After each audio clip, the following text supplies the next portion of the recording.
Hello guys, welcome to my series on thermochemistry. This video is going to be about Gibbs free energy, and it is part 3 of 3 in my thermochemistry series. This is the last one.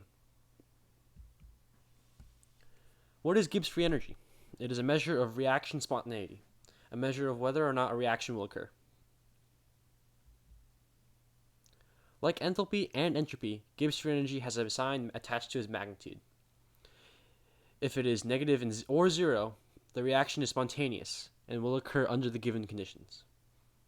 If the value for Gibbs free energy is positive, then the reaction is not spontaneous and will not occur under the given conditions.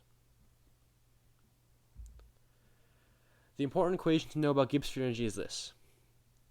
Delta G, Gibbs free energy, equals the change in enthalpy, delta H, minus the product of temperature, T, and entropy, delta S. Gibbs free energy is in kilojoules or kilojoules per mole. Enthalpy is in kilojoules or kilojoules per mole. Temperature is in Kelvin, and entropy is in kilojoules per mole Kelvin or kilojoules per Kelvin. Be aware that entropy is usually in joules per mole Kelvin or joules per Kelvin, so you may need to use a conversion factor to get to kilojoules per mole Kelvin. This equation allows you to determine whether a reaction is spontaneous or not, when given enthalpy, entropy, and the temperature. If enthalpy is negative and entropy is positive, the expression always works out to be negative no matter the temperature. Temperature is always positive in Kelvin. This means that an exothermic reaction that gains entropy is always spontaneous. The contrapositive is true. If enthalpy is positive and entropy is negative, no matter the temperature, the reaction will never be spontaneous. It will never occur. It is an endothermic reaction that loses entropy. The universe hates those kind of reactions.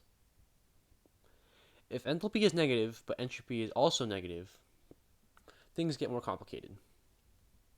A negative enthalpy is favorable for spontaneity, but to keep the reaction spontaneous, the temperature must be relatively low, low enough to keep the Gibbs free energy value negative. Thus, when the reaction is exothermic but entropy negative, lower temperatures are favored. This reaction is called enthalpy driven. If enthalpy is positive but entropy is also positive, then the reaction is spontaneous at high temperatures. The temperature must be high enough to scale the gaining entropy enough to overcome the endothermic enthalpy value. This reaction is entropy driven. You might want to write this chart down.